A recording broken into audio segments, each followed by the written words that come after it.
So in my previous video, I talked about how to take this Confidence Power Plus treadmill and turn it into a treadmill desk. Today I'm going to take the handlebars off. I'm going to do some modifications that actually are pretty easy to get this thing to be a lot easier for a do-it-yourself treadmill desk. First thing I'm going to do is I'm going to take off these handlebars and I'm going to separate the panel up here. And that's going to solve three problems. Today I'm going to try to tackle three problems. One is, notice this treadmill is at a kind of a tall angle. It can't be controlled. However, you'll notice when I set it down like this, the angle is practically flat. It's very close to flat. So we're going to solve that problem by removing these handlebars. Second problem is, by removing these handlebars, this will be a lot easier to slip underneath your desk. You're going to save a lot of space. The third problem is the beeping sound.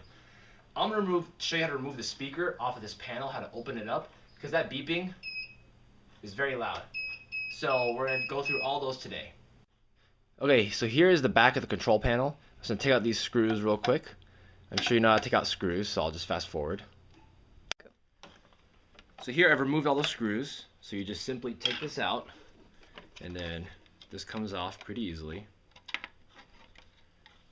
So now what we're going to do next is we're going to unscrew these and unscrew these so we can take a look at the circuit board.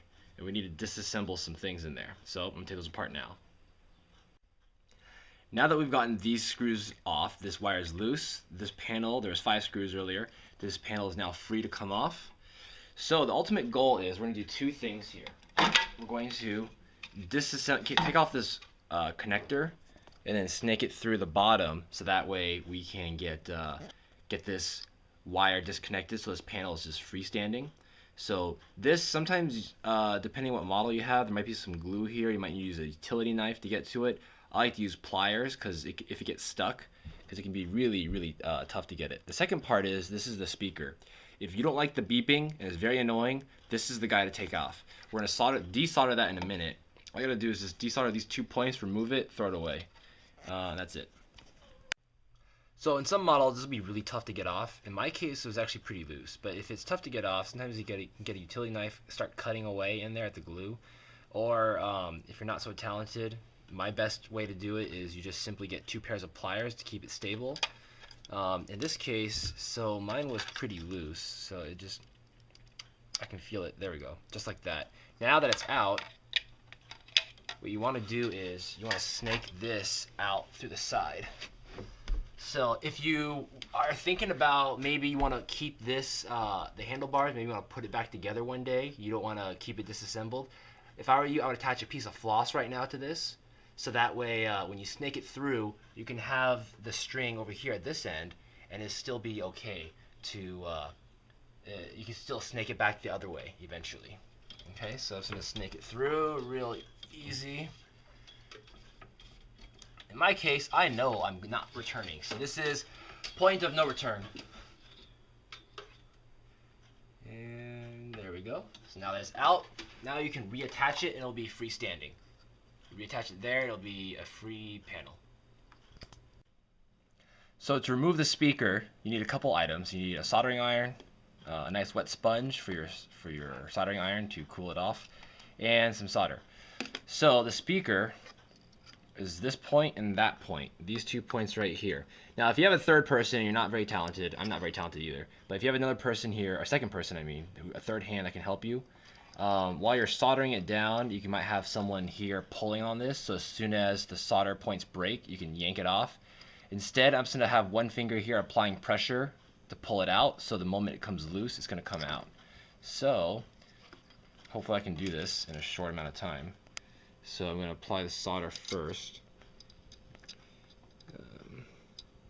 My soldering iron kind of sucks, so I like to have some fresh solder to heat it up and liquefy it. So let's see.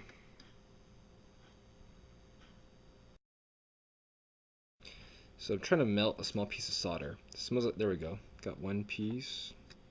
There we go. Okay. One little piece right there.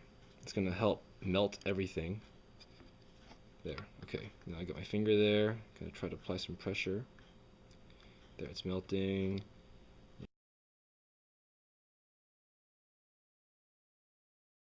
There we go. I feel it moving. There. Speaker's gone. And there you have it.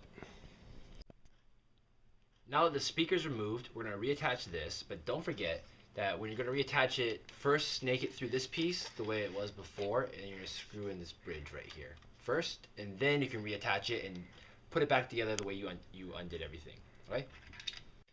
So now I have the panel back together. Notice there's no beeping, it's quiet, and it works. Okay, so the last part is, what we're going to do is we're going to take apart these handlebars, and this might get a little bit messy. You know how all this, but basically you just slip this up like a condom or a banana peel, however you want to call it. And then what you'll see is on the back there's 2 screws right here. You just take those out, same thing over here on that side, and this top part comes off. Now if you want, if you come over here for a second, if you want, you can get rid of these completely and you can undo these bolts on both sides. This will be sitting on the bottom. However, one issue with that I found is that then this bottom piece, this is kind of hard to see, but this bottom piece is a little bit round, and it's going to be resting on the ground. I don't think that's good long term. If your situation calls for it and you need it, you know, to each their own.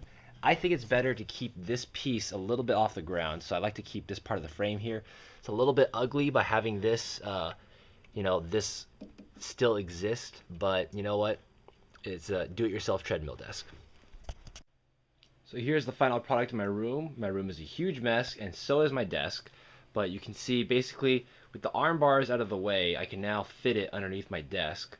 And also to make a very lazy poor man's bookshelf, what I have here is basically I just have a bookshelf sticking out that's counterweighted by a bunch of books. And then I have another shelf right here that goes across it, and so I can type on it and use it and whatnot. I can't support a lot of weight, so if I push down too hard, it will start to lift a little bit, but it's not a big deal.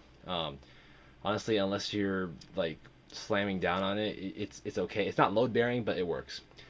And then I took my computer monitors or TV and I put it up here on my hutch, and so there you have it, a treadmill desk.